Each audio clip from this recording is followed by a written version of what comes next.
Welcome everyone to our webinar today. My name is Rupi Gill. I am the event coordinator for corporate development and applied research, and I will be the facilitator today. Just a few notes before we begin. Questions will be taken at the end of the webinar using the Q&A button found on top or bottom of your screen, depending on the device you're using. If we run out of time and are unable to answer all the questions, we will endeavor to respond via email. You also have the option of emailing us. The email address will be shared at the end. If you have any technical difficulties, please send us a message using the chat icon. And if the issue is at our end, we will do our best to correct it quickly. Lastly, we will have polls throughout the presentation, and we encourage you all to participate. All right, so now I would like to introduce you to Joey Roa. Joey has been with SAIT for over 10 years as an instructor in the fields of project and program management. He has over 20 years of diverse experience in oil and gas, banking, government, and consulting. Joey is a passionate leader, an accomplished business professional, and a much sought after speaker, having delivered presentations across Canada and the United States. So now, without further delay, I will pass it on to Mr. Roa. Thanks, Rupi. So after all that effort of photoshopping my hair to make me look young, you just declared how old I am. So I'm not sure if that's the best thing. So welcome everyone this morning. It's an absolute pleasure to be up here speaking electronically to you all. I've given this presentation or a form thereof several times, but this is the first time as in a webinar format. So I'm looking forward to the experience, and I sure hope that you folks will all share your feedback either through the chat lines or through email at the end. So today, I'll jump right into the agenda. I want to give you kind of a heads up about what this presentation is and what it's about and why I think it's important. To do that, I need to kind of set the stage of what Stoicism is and talk about where it came from, who were the original authors of Stoicism, and why I think it's coming back to the forefront today. And then jump right into the content, and that's going to be what is the knowledge worker's nature, and what's the Stoic fork, what is that, what's premeditation of adversity. And then with the extra time, we'll address some of the questions that you might have. Now, just to even back into the conversation a bit here, this is a topic I've been very passionate about for quite some time. Anyone who's had the opportunity to see me either speak or in some of my classes, you know that I think management is very difficult. I think management is a challenging undertaking for anyone, especially in this day and age. And I'm very passionate about both Stoicism and management. And how I got into Stoicism, and I think some of you can share this kind of experience, is that you heard a reference to it, and you wait for it, and a couple days later, a couple months later, you hear another reference to it. And over the course of time, you hear just seems to be like a recurring theme of Stoicism. And that happened to myself. And eventually, I stumbled across a podcast by Tim Ferriss, and he really illuminated a lot of the Stoicism content to me specifically. And it was from there that when I started to look through the literature and that knowledge base, that it became very clear that Stoicism has a direct application to the management world that we operate within. And it's amazing as you go forward with it now as to how readily it applies. And when you start to think about the challenges we have as management professionals in terms of trying to be efficient, trying to be productive, trying to make the right decisions, there's a whole bunch of great Stoicism techniques that I can bring forward to you. Now, and the reality is that in 45 minutes, it's highly unlikely I can teach all the aspects of Stoicism to you. So what I'm really aspiring to do here today is just to make sure that over the next 45 minutes, I introduce the concepts of Stoicism, what it is, how it came to be, talk about a couple of the techniques that I think are the most applicable to you as management professionals. And then at the end, hopefully you'll be able to, as the bullet points in the slide indicate, my premise in this presentation is that by looking through some of this material, I'm hoping that I can start to build some of the resilience in you and in the teams that you manage, and that you can build the resilience to the challenges that come to the forefront, as well as be responsive to the ever-changing environments that we play within. Everyone can be a leader and a manager when things are going great. It's when things aren't going great or that you're in a changing environment that being a leader becomes a real challenge. So I'm hoping that some of these Stoic techniques I'll be sharing with you today can help you determine a direction and make a decision while you're under duress. That's the hallmark of a good leader and a good manager. in today's day and age, in a matrix world, how do we operate? How do we operate in a very large and complicated company? And so I'm hoping to be able to provide that to you, and then possibly redefine what it means to be successful for you yourself. And that's irrespective of what the organization might be looking for. Now, just to kind of set the stage, I wouldn't mind asking you folks a couple questions. So how many of you are in a large company, and how many of you actually operate within a matrix company? So a matrix company or matrix organizations where you have a variety of people participating in a team or in a function. I'll give you guys a second or two to answer that.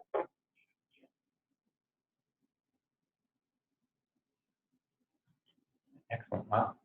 It's kind of neat to see the virtual hands moving and clicking away here. So we're seeing kind of a mix between a large company and not, but we're sure seeing a lot of people in matrix organizations, which is certainly no surprise by any stretch. So for those of you that are in the matrix organizations, my condolences. You know how challenging it can be, especially if you have more than one leader. Wow, is that ever a complicated environment for you to operate within? So you certainly have some of my empathy for you. Great stuff. So then the question is for you folks, what do I hope you walk away with, right? And at the end of the day, especially for a webinar type presentation, if I can create a little bit of an itch for you guys, if I can create a little bit of a tickle where you can go, I want to know more about Stoicism. I think that's a victory unto itself, because I have no doubt that if you start to meander into that Stoic world, you'll find benefits and nuggets of information. I also hope in those techniques I'm about to show you, I hope I can make you more efficient and more productive and certainly a little bit more content in your lot in life in the matrix organization. If I can do that, then I think we can both mutually raise our arms and declare victory. So that's kind of the aspiration. So now to do this, I need to kind of set the stage about what Stoicism is. Stoicism has been around for a very long time, which means that there's a variety of people that have different definitions to it. And I'm sure a lot of you are thinking the classic Vulcan Spock, right? You're thinking that unemotional person, nothing seems to faze that individual, doesn't have any kind of passion inside of it, can't be an energetic leader. And I'll correct that myth right away. Stoicism is not saying that you shouldn't be emotional. In fact, the Stoics actually encourage emotion. But what they will say is that what you do after you acknowledge your emotion is the most important aspect. So if you feel yourself, if someone insults you, or if something doesn't go your way, or if something bad happens, that split second between when something happens and your next action, that split second is the power inside of you to now make the right call. And that's where the Stoicisms really start to pick at, is what's that split second before you take action on whatever event happened to you. So what is Stoicism? Well, in my opinion, it's a self-help system that was really prominent in ancient Greece, ancient Rome, from about 300 BC to the 6th century AD. So almost for 1,000 years it was actually in operation. What you'll see is that if you look at it, it continues to resurface itself throughout history. So the Renaissance period saw a rejuvenation to it. And you don't have to look too far into today's literature to see Stoicism coming to the forefront. In fact, I think if you were just to look out at some of the more famous people you might know, they're actually active Stoics or reference a lot of the Stoic material. There's a couple gentlemen that I'll introduce to you right now. One is called Epictetus, and so he's one of the authors of some of the Stoic bodies of work. And so he called Stoicism the art of life. Tim Ferriss, who was the author of the 4-Hour Body, 4-Hour Work Week, big in the podcast and blog sphere, he's called it the operating system for living. And so what it really is trying to drive out with this bullet here is that Stoicism is meant to provide you with an articulation for how do you operate, how do you function day to day. It's meant to be that type of prescription. I love this quote from one of the original Stoics as well, Musonius Rufus. And the quote says, "In order to protect ourselves, we must live like doctors and be continually treating ourselves with reason." What he's really saying here is that this is not a one and done type exercise. Stoicism isn't that you do it once and lo and behold, you're magically solved. What it's saying is that this is a course of action that you'll have to continually apply these techniques, and you have to religiously keep bringing it to the forefront. That's where you'll get the most bang for the buck, if you will. Now, sadly, based upon some of the references and some of the material that we've seen, only 1% of the Stoic literature survives today. So in some ways, history can be very cruel to knowledge bases, and Stoicism certainly suffered from that. So sadly, we only have 1%, but for that 1% that does survive, it sure provides a great deal of information that helps knowledge professionals and just people in general. So who were the Stoics? So I'll introduce you to 4 Stoics really quickly, and then we'll get into the content. So the first Stoic is a gentleman by the name of Zeno the Elder. And I sure like the names of yesteryear. I know Zeno the Elder, Seneca the Wise. I would always be curious what I would be called, to be Joey the such and such. I'm not sure if I really want to know what the such and such would be called for the people at Suncor, but it certainly would be interesting. But Zeno the Elder was the originator of Stoicism. And it started in about 308. And he actually draws a lot of reference to the term stoa. And what does stoa mean? Well, quite literally, it means porch. It means painted porch, quite literally. And so what happened is that he used to stand on a porch and broadcast literature and broadcast philosophical thoughts to people who would gather around to hear what he had to say. So Stoicism is really quite literally off of that painted porch. Imagine, I'd love to know what he would think today as I'm speaking into a phone here to a community that spans, all these geographical boundaries. So it certainly has evolved. So Stoicism, for those of you that know a little bit about the philosophy, it's grounded in the teachings from Socrates, from Plato, from Aristotle. So some of those philosophical heavyweights, so even if you're not really a philosopher, you've probably heard of those 3.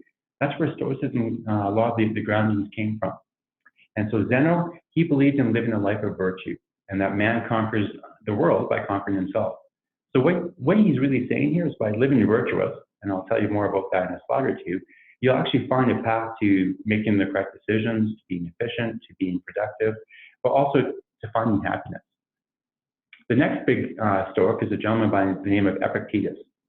And Epictetus, he was a slave. And in ancient times, he was one of the very few slaves that was granted freedom. And sadly, he was tortured and tormented relentlessly while he was in slavery. And so he had a very difficult first part of his life. But he also his teaching started while he was in slavery. And he was, and we'll talk about this in the Stoic Fork, he came about with the concept of choice. So that you can chain my leg, but you cannot chain my power of choice. So no matter what the circumstance, no matter what fate throws at you, you still have the power of choosing how to judge and how you'll respond to what has happened.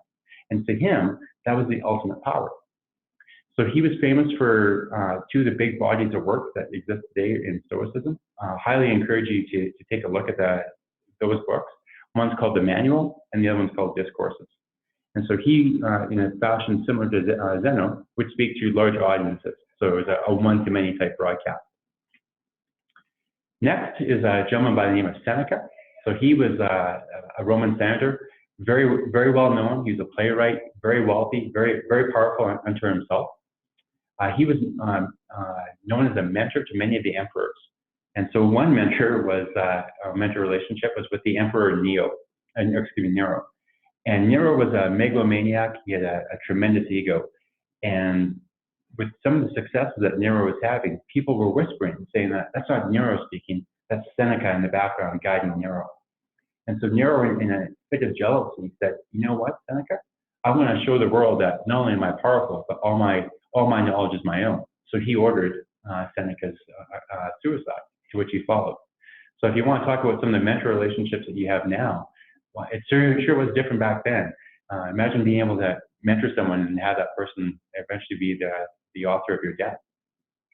Now, for Seneca, what was he famous for? So he had a whole series of collection of letters that he would send to a gentleman by the name of Lucilius. And so this is truly like another mentorship relationship of a one-to-one. So Lucilius would write to Seneca and indicate a problem that he was having, and Seneca would in turn respond with another letter saying this is what he would recommend based upon Stoic teaching. But what's interesting is if you look at some of those original letters, the letters were entitled On Grief, On Anger, On Litigation. So if you replace some of the words of like Lucilius to Luke or Sally or Bob, they read like today's challenges. And so some of the stuff that he was indicating. So Seneca, my cousin has died. How do I deal with this grief? Or Seneca, I'm about to embark upon a litigation where I'm being sued by such and such, or I'm dealing with a power struggle at work. How will I deal with such and such? So it's very applicable to what we have today. And then last of the big heavyweights for the Stoics is Marcus Aurelius. And so he was a Roman emperor that ruled really the largest landmass, the largest empire in that era.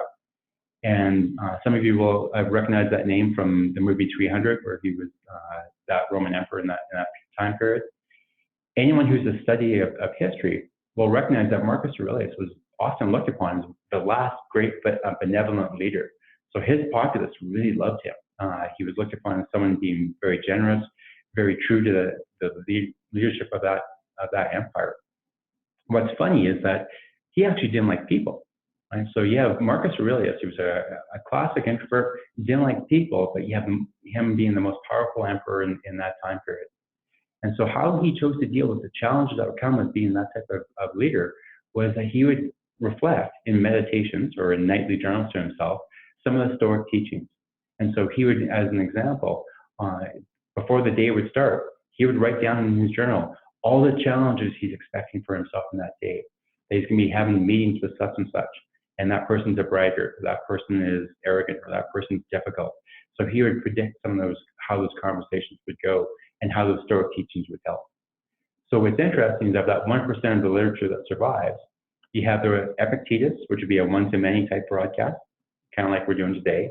You have Seneca, which is that one-to-one type relationship, and that mentorship. And then you have Marcus Aurelius, which was that nightly journal concept for that periods of reflection into himself. So who follows it today? Well, what some people may or may not realize is that cognitive-based therapy was founded by gentlemen Beck and Ellis, two authors of it. They founded cognitive-based therapy, or CBT, based upon Stoic teaching. And that's used to treat anxiety, depression, and general health. And so for those of you who raised your hand and said you're working in that heavily matrixed environment, you know what? Those are concepts that will probably resonate with you more than you'd like to admit. So who else follows it? A few other names that you might recognize. So Bill Clinton, he's purported to read meditations once a year. Barack Obama, Theodore Roosevelt, Thomas Jefferson. Roosevelt and Jefferson both kept Epictetus's works, both the Manual and Discourses, on their nightstand. So they would routinely refer to it. Sports, as we approach the Super Bowl here, so Bill Belichick, Phil Carroll, Jason Garrett, Nick Saban, they all routinely reference Stoic teachings, Stoic principles as to what their successes have made. Carrie Walsh, beach ball volleyball, so she's a two-time Olympian, gold medal Olympian. Other people that you might recognize, so some of the authors, Tim Ferriss, Jocko Willink, he's a Navy SEAL that now does management consulting, fantastic books that he's produced.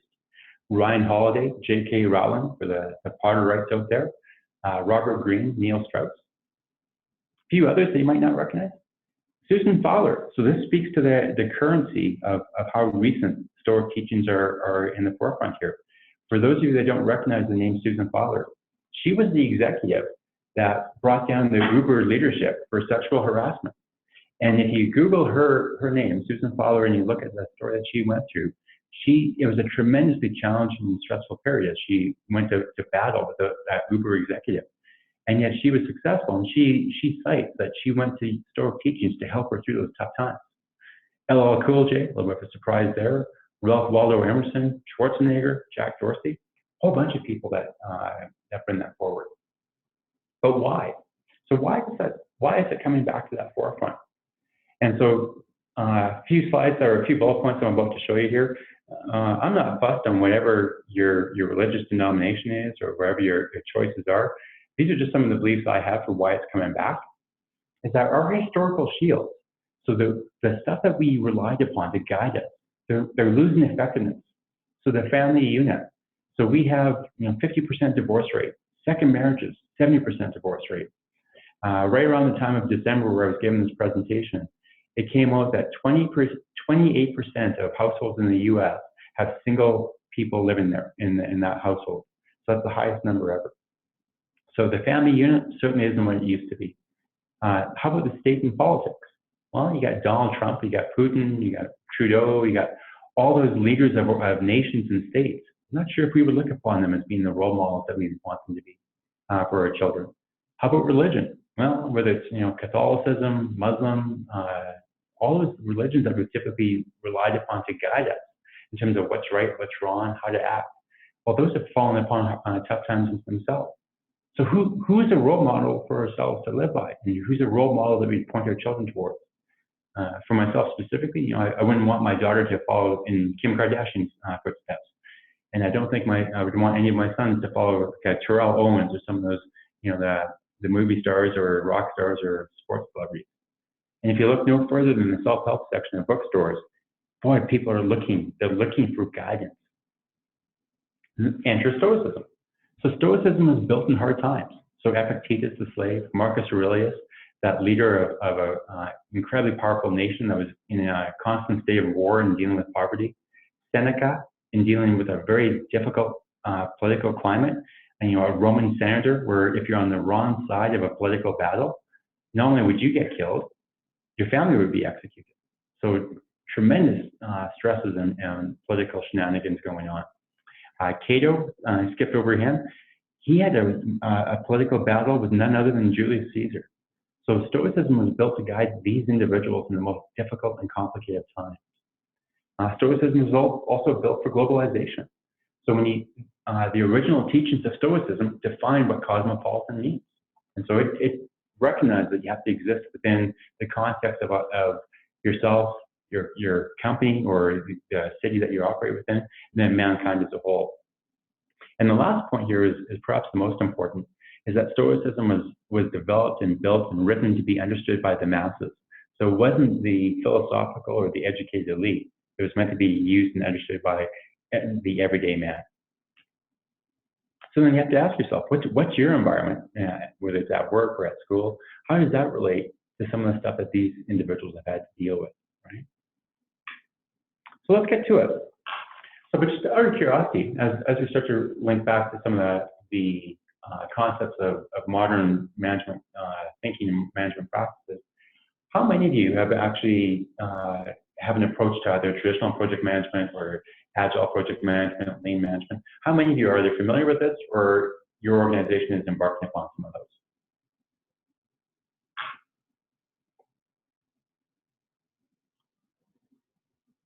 Okay.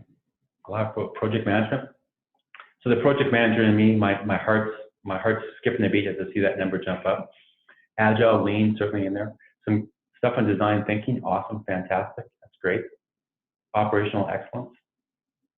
So these are some of the management trends that are entering.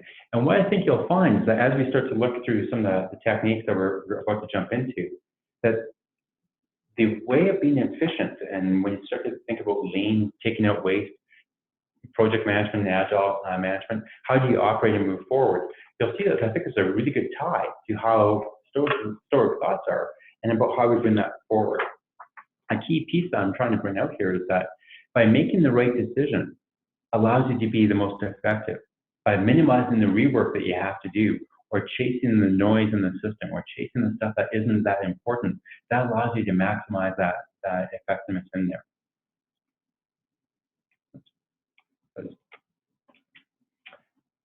And to start with, and I referenced this with Zeno, so Stoicism, they have a big belief in being virtuous, right? And so this is taken right from Zeno himself, that happiness is a smoothly flowing life by following in accordance with nature and virtue. Really, and it's all about fulfilling our potential. So what Zeno and Stoicism believes is that if you live by these virtues, not only will you be the most efficient and productive person possible, you'll maximize your potential, but you'll also find the most contentment and happiness unto itself. So you won't get into that state of greed or that state of discontent or anxiety or depression. You'll be into a happier state. So what are those virtues? Well, the first virtue is wisdom. And that means understanding where you are, what you want to pursue in terms of additional information. How do you learn? So how do you get information?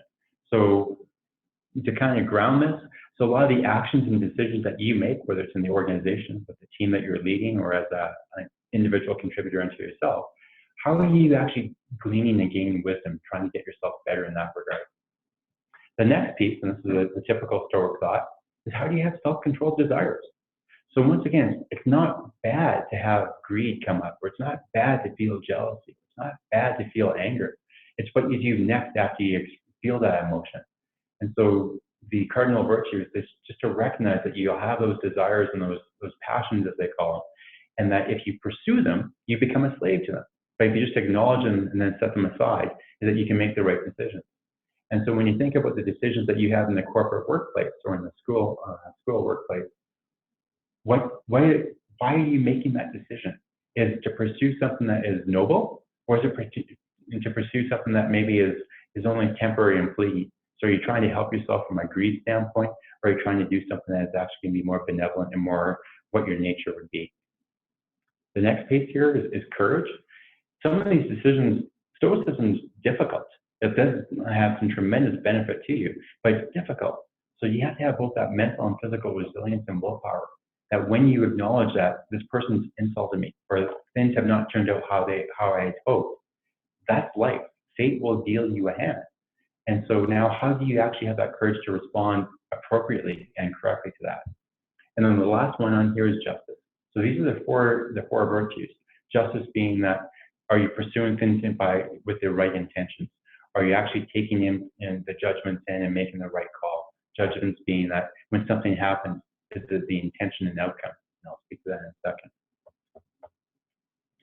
So then, as we start to look at this, and we keep this aligned up with what we call those virtues, the first concept here is something called the Stoic fork, or a conscious assent. And that's where our emotions and actions are a result of the judgments we make on events. We should assent, and all that's saying is that we should agree what we'll take in and what we'll approve as an emotional response and what we won't. And this is largely based upon Epictetus's work. And so what Epictetus will say is I should be indifferent to everything not in my control. So if a person insults me, or if I have a production category that fails, or if I have a plan in the management workspace and it doesn't go well, if it's outside my control, I should be indifferent to it. What can I control, and what should my next steps be given the event that has happened? And so as a famous quote that Epictetus says, is that it's not the insult that hurts, it's my judgment of the insult that hurts. So if a person insults me, those words don't mean anything. It's how I choose to interpret and judge those words that either will cause me angst or cause me to have a reaction. The next one on here is something that I drive upon in terms of being efficient, but also trying to drive upon in terms of where do I want to invest my energy. And they call it the Stoic arrow. And I'll use the example that they've had from yesteryear. And that's where if you're hunting and you draw back a bow and arrow and you're about to hit a deer. And so your intention is to kill that deer so you can feed your family. So and for those of you that know me, anyone who's gone hunting, the safest thing a deer would do if I was actually drawing back that bow is just to stand still. So that's, I'm certainly not a hunter by nature. But the intention would be to kill that deer so I can actually provide food for my family. Now, if I draw back that bow and I let the arrow fly, and either a gust of wind happens or the deer moves or whatever, so the outcome is I've missed. But I shouldn't attach my feelings and my reaction to the outcome. My intention was good. My intention was to feed the family. It didn't happen with that arrow that I let fly. So now what's my reaction? There's no benefit for me to say, well, I'm going to get mad or I'm going to get upset that I've missed the deer. The next action is for me to reload and see if I have more success with the second arrow. So then it comes down to is that the Stoics had a very strong belief about how will you spend your time? Time is truly our only non-renewable resource. We're here for a very short period of time. So if we start to have poor reaction, if I start to get upset and pout and all those things on the fact that I've missed that deer with that arrow, that's a waste. Instead, I should choose to actually, what should my actions be where I have the most benefit and achieve the most, maximize my outcome on that. So how do we apply some of that to today's world? So it's when something happens, is it up to us to decide? So is it outside our control? And if it's outside our control, what they would call fate, then I should just acknowledge that's what fate's intention was. I can now choose how I react to fate's event or fate's hand. The next is to acknowledge that, you know what, that judgment, it's my judgment on that insult that hurts. It's not necessarily the insult itself. So when something bad happens or when someone makes fun of the work I'm doing or whatever, I have to be able to make that determination about, is this something that I want to take to heart? Can I learn from it? Or should I dismiss it because it's outside my control? But when something bad does happen, it's not to say that you ignore it or that you curl up in a shell or you do the ostrich approach of putting your head in the sand. Understand the impact of the changes that have occurred and what you should do next. So once again, drawing back to that concept I introduced to you at the start, after that insult, before your reaction, that split second, that's where the power now becomes about what you choose to do. And just like the Stoic arrow, this next one is something that I hold pretty dear to my heart, and that's use of the sage. And the Stoics believe that what you want to do is you want to create a character or a person in your mind, and that person's a sage, and that could be a composite or it could be a specific individual. And so for whatever happens, whatever event occurs, how would that sage react? So the person that you hold in such high regard, if they missed the deer with that arrow, or they got insulted, or if fate dealt them a bad hand, what would the sage do next? Or as another consideration, how would that sage look upon your actions? And I find this very powerful to use in the workplace myself, is that when something happens, you're in a meeting and things are going south, or an event occurs and your best laid plans don't happen. Instead of just reacting, I sit back and I do consciously say, well, what should happen? What would that sage do? Or more appropriately, what would that sage look upon my actions and how would they judge that? And so Seneca brought forward the quotation behind this, is that without a ruler, you cannot make the crooked straight. So that sage becomes that pedestal with which you can say, this is how the actions and reactions should occur. So how do you apply that? I mean, the concept sounds great, but how do you actually go forward and deal with this in day-to-day? So part of it's self-monitoring. So when something happens, it's up to you. Is it something that's within my control, or is it outside my control? And then based upon that, what does the situation call for? Sometimes it's cooler heads, sometimes it is to take a reaction. And even if it is a bad circumstance, so if something goes wrong, does this present an opportunity for you to showcase to others how you react, how you are able to actually rise up to an occasion that didn't go as planned? So how does this event, or how did that event make you stronger, and how will that lead to an ultimate benefit? Next concept here is that postponement. So when something happens, what is your emotional state? Are you able to take the next step in a logical fashion, or do you have to take that momentary pause?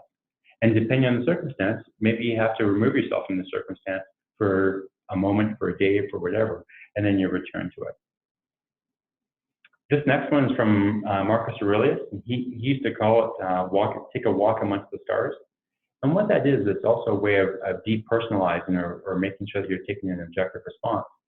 So take a view from above. As you can imagine yourself, if you're in a meeting and the meeting's not going well, is rather than being a participant, take a view from above. We'll say, I'm now going to look upon this meeting that's occurring as if I'm in the audience watching this play enact before you.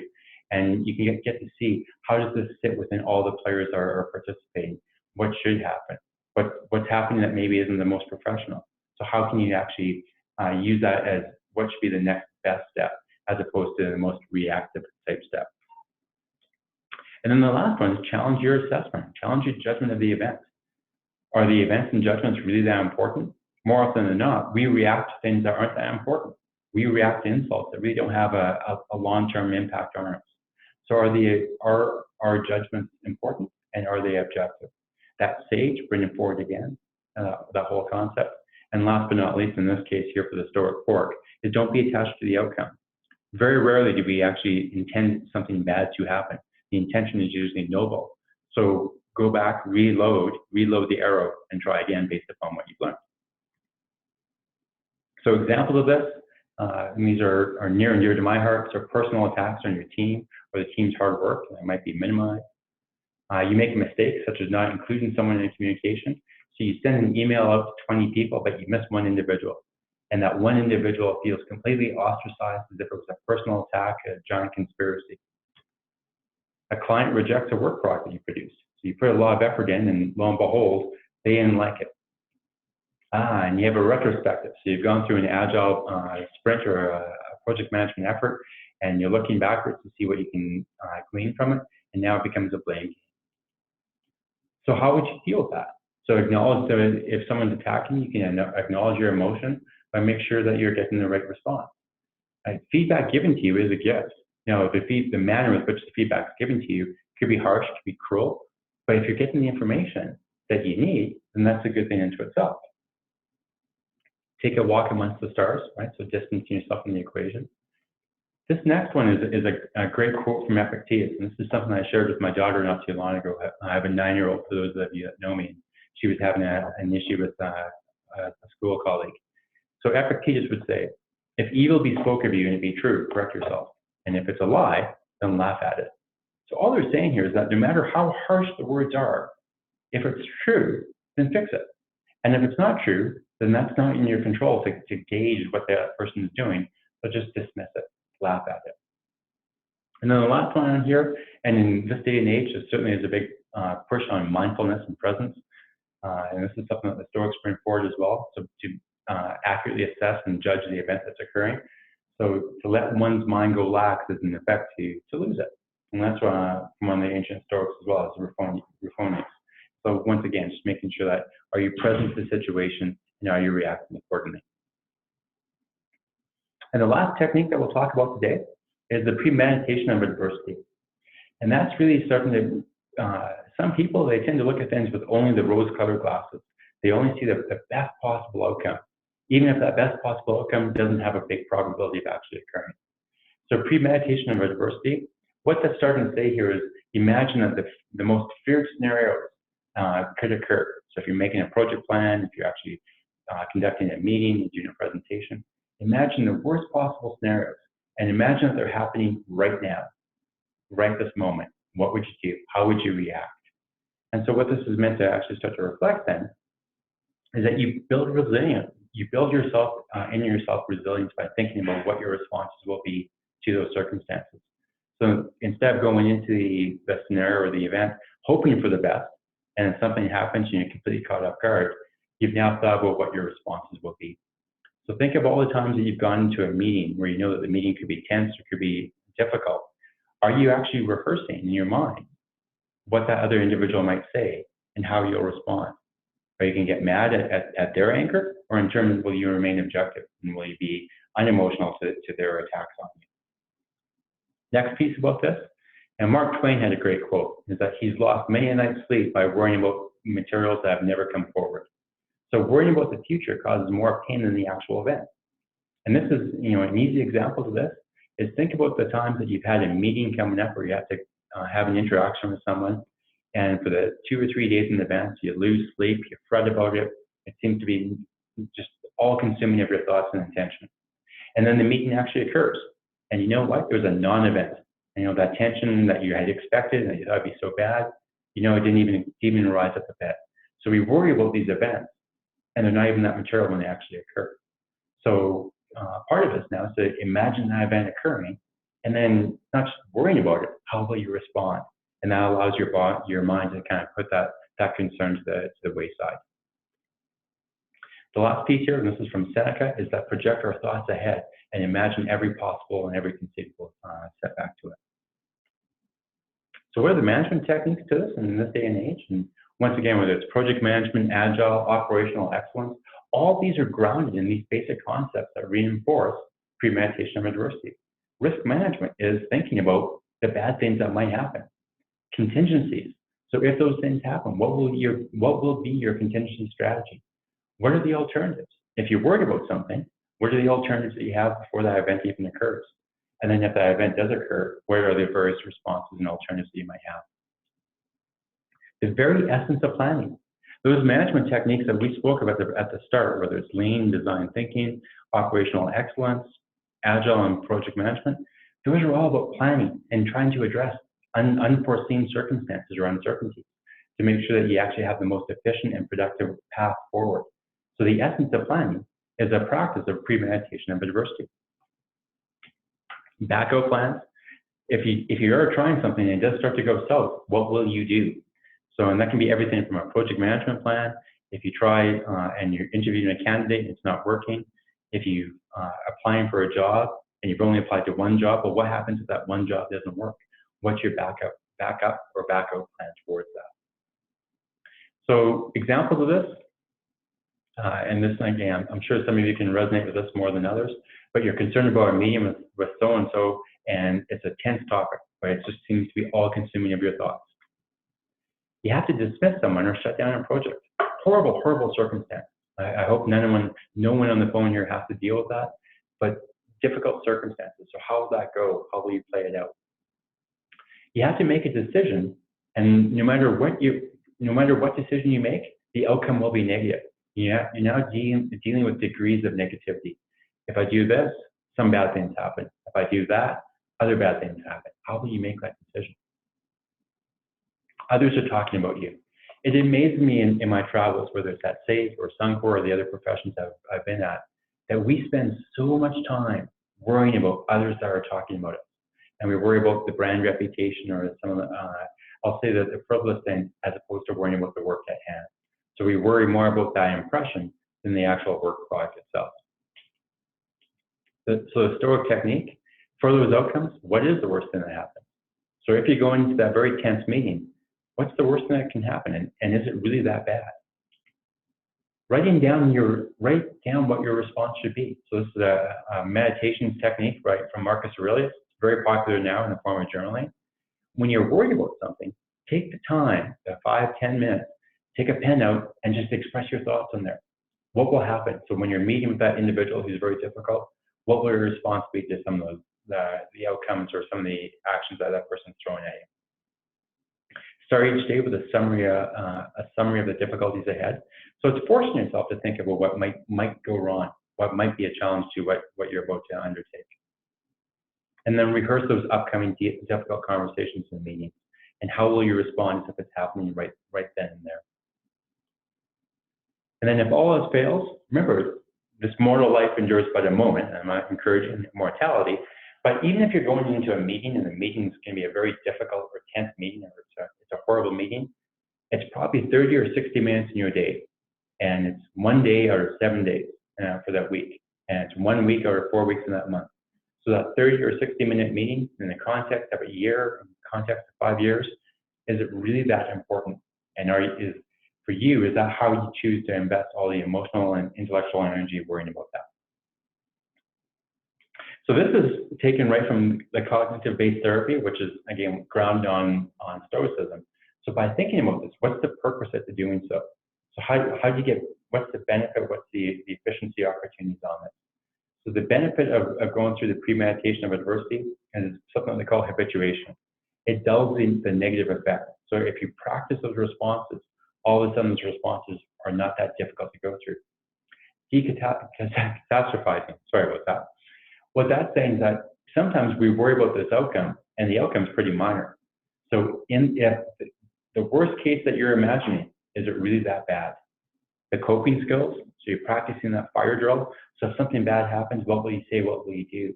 How will you act calm, cool, collected when someone's attacking you, as opposed to having that emotional outburst back where neither of the parties look good? Eliminate or reduce the surprise. So this is also taken from Seneca, is that what is unlooked for is far more crushing in its effect and weighs more heavier on the result. So it's anticipating those negative outcomes. So if they do occur, hope they don't, but if they do occur, then you have a response. And the last piece here is something they call the reserve clause. No matter what your plans are, no matter what your preparations, sometimes fate is going to deal you a hand that just isn't nice. And that's life and that's reality. So it's not because of your intentions or because of who you are. So acknowledge that sometimes fate will hand that to you. So what that starts to bring up as we come up to the 45 minutes here is that what I believe is that Stoicism allows the leader to become more effective. And that becomes more effective by making sure you're blocking out distractions, that you start to improve your resilience to the circumstances at hand. We always want our plans to go forth and be absolutely perfect, but we know reality has other plans for us. So how do we get that? So we get to filter out the thoughts and messages through the cardinal values.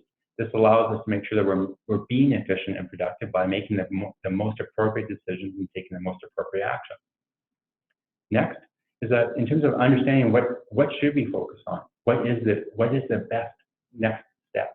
Well, the Stoic fork, is it in your control? Is it something that you should worry about, or is it not something you should worry about? It allows you to act with purpose and confront the truth of the situation. And then allows you to ignore things like rumors, greed, people talking about you, all the stuff that tends to be a distraction and take away from what you're really trying to achieve. And then last but not least, in terms of what we talked about today, is that premeditation of adversity, just to rehearse those setbacks and failures. So if they do happen, the amount of rework you have to do or the amount of churn that you have to deal with gets minimized. So with this, I'd love to be able to open up the floor, the metaphorical floor, to questions. So while people are typing in their questions, here's some quotes to think about, taken from obviously the Stoics. But let me know if there's any questions up there, and if you like the presentation or how we can make this presentation better, and if we lived up to some of the expectations that we set.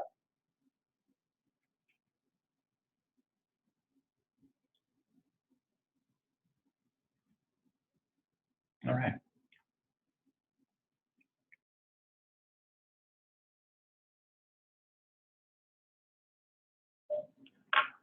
All right. So the question coming up from Gordon: how do we balance being indifferent to everything not in your control with our need and responsibility to empathize with colleagues? Wow, I was hoping for an easier question to start with, but that's a great question, Gordon. And it's I've received this flavor of question a couple of times now in the presentations I've given, and so I'll try to answer it succinctly. Is that it's not to say that we don't have empathy for the individuals. So when something bad happens, whether it's to ourselves or to our colleague, it doesn't mean that we don't have a reaction to it. It means that if it's beyond our control, we shouldn't worry about what has happened, but now we can decide where our next step is. So as an example, if a person has lost their job, which has been very prominent here in Calgary for the last 4 years, we've certainly had a difficult time. Losing the job doesn't mean you should pout and get angry at the fact that you lost the job. It's what should your next step be? So acknowledging that you're going to have a period of grief is something 100% accepted and something you want to be able to acknowledge. But your next step might be take a moment, acknowledge that you're going through a grievous period, in this case, losing the job. But next week, let's work together to come up with a good plan of attack for your resume. What companies you want to target? What do you want to do? So Gordon, I hope I'm answering your question. You can follow up if I didn't. But what it's really saying is focus on the focus on the next steps at hand that are the most effective and productive that you want to move forward with. Dealing with that fate, getting mad that you've lost your job, and I hope that isn't the case for yourself, getting mad that you've lost the job, that doesn't contribute anything positive. Acknowledge that anger and that sadness and move forward. So Gordon, to you specifically, if you're still on the line, I'd sure like to know if I've come close to answering your question. If not, I'll take another stab at it. And thank you to Anonymous, I appreciate that. And I'm assuming you guys can see what I saw, that perfect presentation. Ah, yes. So you took all my big long words and you summarized it into 3. Okay, good lesson to Joey. Thanks, Gordon.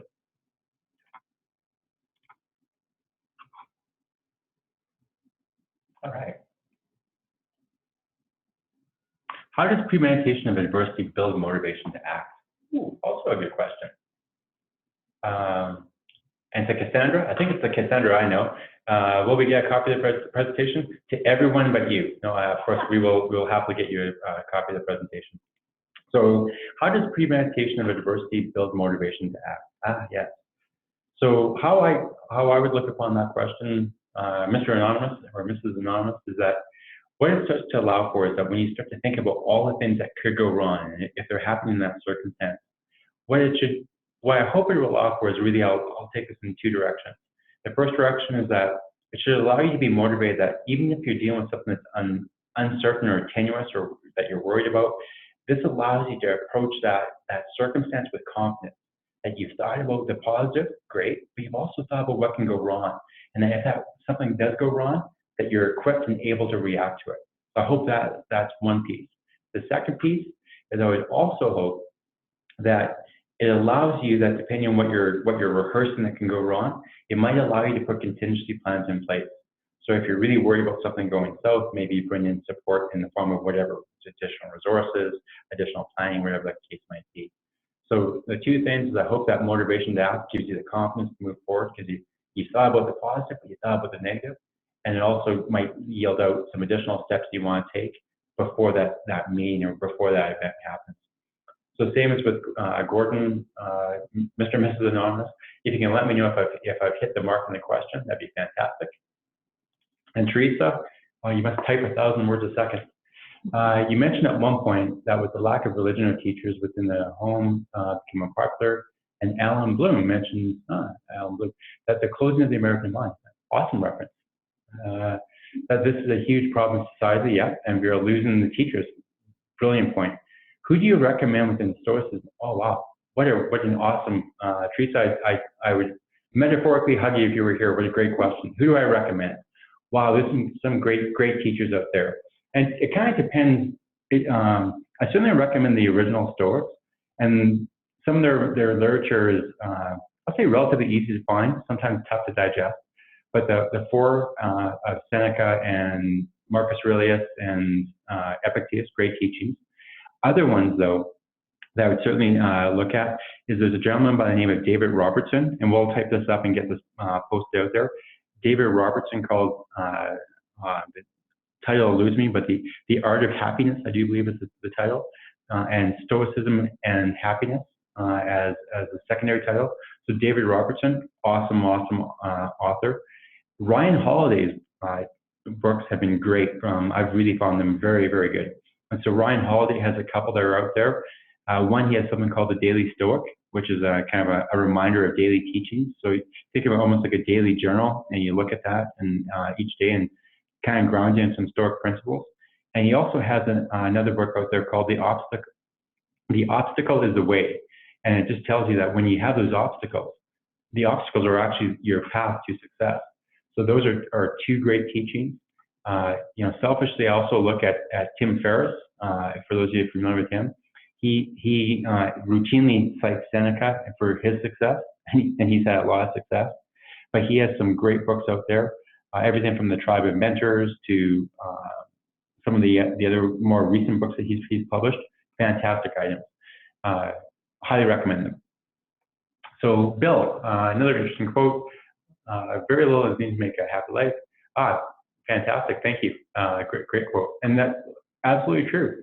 When you think about what you need to be happy, we don't need all the stuff that is sometimes tangential or peripheral, right? And so when you think about what's important to you, Marcus Aurelius is bang on. Thanks for bringing that forward, Bill. Another Mr. and Mrs. Anonymous. We've been talking at work about how even if you don't agree with perception, there's a reason someone holds that perception, and delving into that is necessary in order to change the perception and improve the relationship. By my understanding, the Stoic philosophy seems to oppose that and say ignore those insults. Great question. That's a great layering of depth. It's not saying that you don't take action to it, right? So if someone's saying that your project, so as a project manager or managing PMOs, I tend to have a lot of projects in my kitchen. And if a project is going south and people are talking about it, it's not to say that I don't want to react to it. What it's saying is that I should be indifferent to their commentary. So if a person's insulting me or insulting my team, I should ignore that type of comment. That doesn't do any good. However, if there is either a misperception out there, or if there's facts out there that aren't indeed factual, which sometimes is the case, it means that my very next step might be to publish a status report. It might be to publish something that is factually accurate, that corrects that perception. So it's not to say that you don't take action, but it's saying that take the appropriate action and be indifferent to the emotional response that someone else might be having, which could be based upon jealousy, greed, or their own motivations. So it's, certainly don't want you to think that that Stoicism is not about taking action. It's about taking the most appropriate action. So if you can just let me know whether that answered your question or not, that would be great. And Mr. Khan, how to cater to the overwhelming feeling when you laid off from a good job as thousands of things? Wow, it's near and dear to a lot of people's hearts right now. So thank you for sharing that, Salman. So, and this is where Stoicism comes forward, right? And I suspect that you're probably dealing with a whole bunch of things simultaneously on this. There's a grief of losing the job. There's the worry about whatever might be coming down the path and providing that. So absolutely. So I think that how I would start to look at that is that you have, and this is where courage comes forward. This is being able to acknowledging the passions and the self-control. is that acknowledge that there's going to be a period of time where you have to go through grief. And this is the same thing, form of bereavement, is that if you've lost a job, I think it's foolish to say that you'll be objective and that you can immediately start correcting that, hour or two after losing your job. It's to say, I'm going to give myself the latitude and the ability to be sad or unhappy for a day or for 2 days, wherever is appropriate. But I recognize that feeling of unhappiness or that sadness or anger, whatever emotion that you're going through, that doesn't contribute to correcting the situation. But it's reality of you being a person. So it's going through and saying, I'm going to give myself that time to be grievous, not giving myself that time to be angry. But then, you know what? On Monday, I am now going to put forward, what do I do next? So the intention for you is to be gainfully employed to provide for you and for your family, to get that sense of self-worth. That's the intention. The outcome, whether there was a displacement or whatever the case might be, it's how do you park that being attached to the outcome, be attached to the intention, and move forward. And incredibly difficult, I'm not minimizing this at all, Mr. Khan. I know exactly what you're referencing there. So I hope I started to get down that path. If not, email me, and I'm happy to try to address that further. Very difficult concept. But do let me know here, Mr. Khan, if I've done that, if I've at least gotten onto the mark there. Okay, thank you. And so for those of you that are looking for my contact information, you can find me. Keyboard challenges my ability to operate keyboards impaired here. So you can find me behind the text box here, or the window box here, which is joey.roa@SAIT.ca. Great stuff. Okay, I think we are out of time now. Thank you all for joining us. Once again, if you have any questions, feel free to email Joey, or you can always email our inbox at corporate.training@SAIT.ca. Once again, thank you so much for joining us, and have a great afternoon. Thanks all.